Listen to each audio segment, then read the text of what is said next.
Hello, xin chào các bạn đã quay trở lại với kênh YouTube Review 5 phút. Ở cuối tập 5, sau khi Tiêu Thần bị đám người Cổ La bao vây và công kích dẫn tới bị thương, hắn ta lúc này đã phẫn nộ đến cùng cực. Lúc này, nhìn thấy đối thủ trước mắt, Tiêu Thần quát lớn nói: "Dây dưa đã lâu như vậy, kết thúc ở đây đi." Tiếng quát vừa dứt, bàn tay Tiêu Thần lại xuất hiện ánh vàng tràn ngập. Sau đó từ trên đỉnh đầu của anh ấy, một quả cầu mang theo ánh vàng chói lóa, tựa như mặt trời xuất hiện.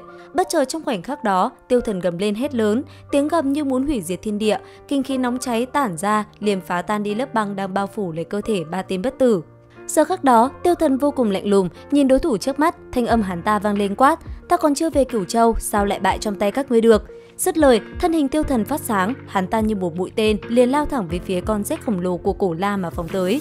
Chỉ trong nháy mắt, khi tiếp cận được con rết khổng lồ kia, Tiêu Thần đã liền nện mạnh từng đòn công kích lên người nó. Cứ thế, từng đoàn ánh sáng vàng lóe lên rồi nổ tung, cho đến cuối cùng, khoảnh khắc Tiêu Thần gầm lên cũng là lúc con rết kia chịu phải một quyền chí mạng, thân thể nó nổ tung giữa không trung. Chứng kiến cảnh tượng này, Cổ La hắn ta tức giận, trên miệng phun ra một ngụm máu. Tuy nhiên, đám người kia thì vẫn chưa dừng lại, chỉ trong nháy mắt khi con rết kia bị phá, bọn chúng đã liền lao lên. Đáng tiếc, Tiêu Thần không muốn dây dưa, sau một đòn toàn lực vừa rồi, anh ấy đã bị thương, linh lực cạn kiệt. Vì thế, anh ấy nhanh chóng gọi ba tên bất tử cùng mình bỏ chạy về phía xa, nơi sâu bên trong có một cái đầm lầy tràn ngập mùi hôi thối. Mặc dù vậy, ở phía sau, khi Cổ La thương thế đã giảm bớt, bọn chúng cũng lập tức đuổi theo Tiêu Thần vào sâu bên trong đầm lầy.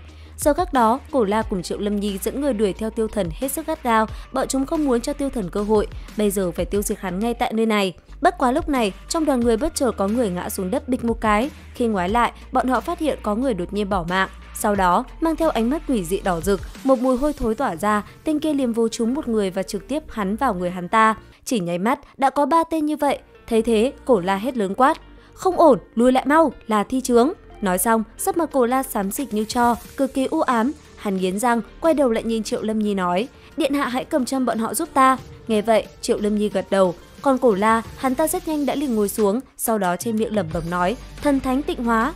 Sau tiếng quát khẽ của Cổ La, một họa quyển mở ra, màu tím nháy mắt bao trùm nơi này. Từ người những tên bị nhiễm thi chướng, một màn khói đen từ thân thể chúng cũng bốc lên rồi biến mất. Làm xong, Cổ La đứng dậy, sau đó thanh âm hắn ta vang lên quát: "Tuyệt đối không thể tha cho hắn. Có màn thi chướng thiên nhiên này cản trở, chúng ta sẽ gặp rất nhiều phiền toái. Không sao, ta còn có một quyển trục hữu dụng." Dứt lời, Cổ La vung tay, một quyển trục lại mở ra, trên miệng lẩm bẩm nói: "Xua tan hắc ám tà ác, ánh sáng thần thánh bảo hộ thân ta." Dứt lời, hắn ta cũng liền thi triển bí pháp để xua tan những luồng khí tức kia. Cũng trong lúc đó, ở tại sâu bên trong đầm lầy, Tiêu Thần cùng 3 tên bất tử nãy giờ quan sát cũng biết được đối thủ đang gặp rắc rối. Bởi vậy, anh ấy cùng 3 tên bất tử vẫn đang bày mưu tính kế. Sau một hồi, Tiêu Thần đột nhiên nhìn 3 người kia nói: "Diêm La Vương, các ngươi ở đây chặn đường." Dứt lời, Tiêu Thần cũng liền chạy đi vào sâu bên trong đầm lầy và đi về phía một cái hang động khổng lồ đang tỏa sáng. Sau một hồi, Tiêu Thần cũng chạy tới cửa động. Tuy nhiên, ngay khi anh ấy đang đứng ở phía trước vừa đưa mắt nhìn vào bên trong thì đột nhiên một cỗ tử thi bất chợt khẽ động. Sau đó, từ nơi tử thi kia đang đứng, có hàng loạt dây leo như những cánh tay liềm vây quanh Tiêu Thần rồi lôi anh ấy vào bên trong. Thế nhưng, khi Tiêu Thần bị lôi vào, anh ấy lại kinh ngạc phát hiện mình đang đứng ở một tòa cung điện rộng lớn nguy nga tráng lệ. Phía trước mắt mình là một bộ xương khô với ánh mắt đỏ rực. Thấy vậy, Tiêu Thần lập tức nhận ra đây chính là Bất Tử Chi Vương. Tuy nhiên, đang khi nhìn ngắm bộ hài cốt này thì đột nhiên 3 tên Diêm La Vương đã đi tới.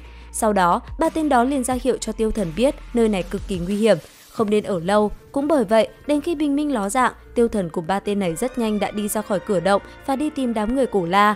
Và rốt cuộc, anh ấy cũng thấy được đám người kia, biết bọn người Cổ La bị luồng khí u ám trong đầm lấy làm cho suy yếu. Ngay sau đó, 3 tên bất tử cũng liền lao về phía đám thủ hạ của Cổ La cùng Triệu Lâm Nhi mà đánh. Còn mình, Tiêu Thần cũng lập tức lao về phía Cổ La mà công kích hắn. Nhất thời, một cuộc chiến khốc liệt cũng liền diễn ra. Đến cuối cùng, Cổ La cũng chỉ còn nước bỏ chạy mà thôi. Cứ thế, thân hình phóng nhanh đi, Tiêu Thần liên tiếp tung quyền về phía đối thủ. Vừa đuổi, Tiêu Thần vừa quát: "Ngươi tưởng ta sẽ để ngươi chạy thoát sao?" Lời vừa dứt, một chưởng cũng liền đánh trúng người Cổ La, khiến hắn kêu thảm. Đến đây thì hết tập 6 Trường Sinh Giới. Xin chào và hẹn gặp lại các bạn ở những video tiếp theo.